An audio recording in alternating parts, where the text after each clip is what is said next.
Monsieur le ministre. La parole est à Monsieur Jérôme Legavre.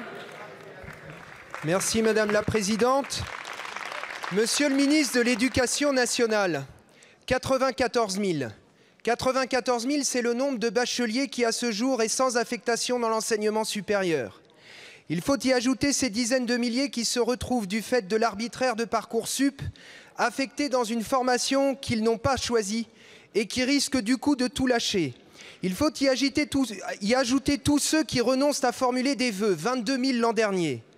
Monsieur le ministre, il y avait dans ce pays une conquête démocratique fondamentale, le droit pour tout bachelier, parce qu'il était bachelier et donc détenteur du premier grade universitaire, d'accéder à la formation de son choix dans l'enseignement supérieur. Le gouvernement précédent a supprimé ce droit d'un trait de plume. Monsieur le ministre, voir à 17, à 18 ans son avenir confié à l'arbitraire d'un algorithme est une monstruosité. Mais il n'y a pas que l'algorithme. Le fond de l'affaire, c'est que le gouvernement a décidé d'expulser des dizaines de milliers de jeunes de l'enseignement supérieur. En ce moment même, la sélection se met en place en master, avec les mêmes conséquences destructrices. Et il y a une logique à tout cela. Affirmé, revendiqué le 14 juillet dernier par le président Macron, Uber c'est super, faisant écho à tu traverses la rue et tu trouveras un boulot.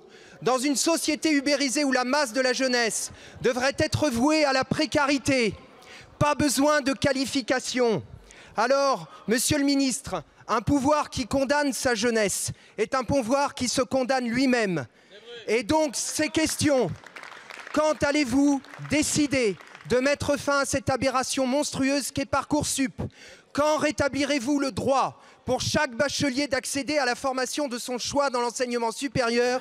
Question inséparable de cette dernière, quand rétablirez-vous le baccalauréat national? Je vous remercie. La parole est à Madame Sylvie Retailleau, ministre de l'Enseignement supérieur et de la Recherche. Merci Madame la Présidente, Monsieur et Madame les députés. Monsieur le député Legavre, vous avez une ministre pour un ministre, mais comme nous travaillons ensemble sur ce problème, je me permets de venir au banc pour vous répondre. Alors d'abord, soyons clairs, si c'est pour mettre au début en priorité les conditions de vie, les conditions des étudiants et les conditions d'avenir des étudiants, nous sommes d'accord, c'est une priorité du gouvernement et une volonté ici de ne laisser personne au bord du chemin. Mais par contre, c'est vrai, monsieur le député, si c'est pour dire qu'il faut supprimer Parcoursup, là, nous ne sommes pas d'accord. Alors pourquoi? Pourquoi? Parce que d'abord, Parcoursup, si vous le prenez comme une plateforme, comme un outil, ce qu'il est aussi, c'est 5 ans d'expérience, c'est 5 ans de retour d'expérience qui nous permettent de l'utiliser en amélioration continue. Parcoursup, il est basé sur des principes essentiels et ces principes essentiels, c'est de laisser le dernier mot à l'étudiant, contrairement à ce que l'on avait à APB, le dernier mot de choix à l'étudiant avec un accompagnement fort. Et cet accompagnement, je voudrais dire la deuxième chose, c'est que Parcoursup, c'est pas qu'une plateforme, c'est pas qu'un outil. Parcoursup, c'est un accompagnement humain.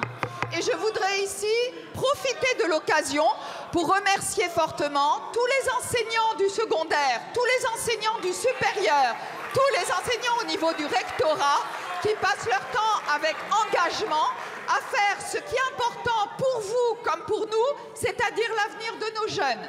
Et je voudrais finir par vous dire que ces algorithmes, et vous annoncez peut-être un scoop, c'est que d'abord ces algorithmes sont publics au niveau national et sur les critères locaux, vous pourrez trouver aujourd'hui 10 000 rapports publiés sur les critères nationaux sur la plateforme Parcoursup, parce que oui, je suis d'accord avec vous, la transparence, ça aidera à l'orientation de nos étudiants. Je vous remercie.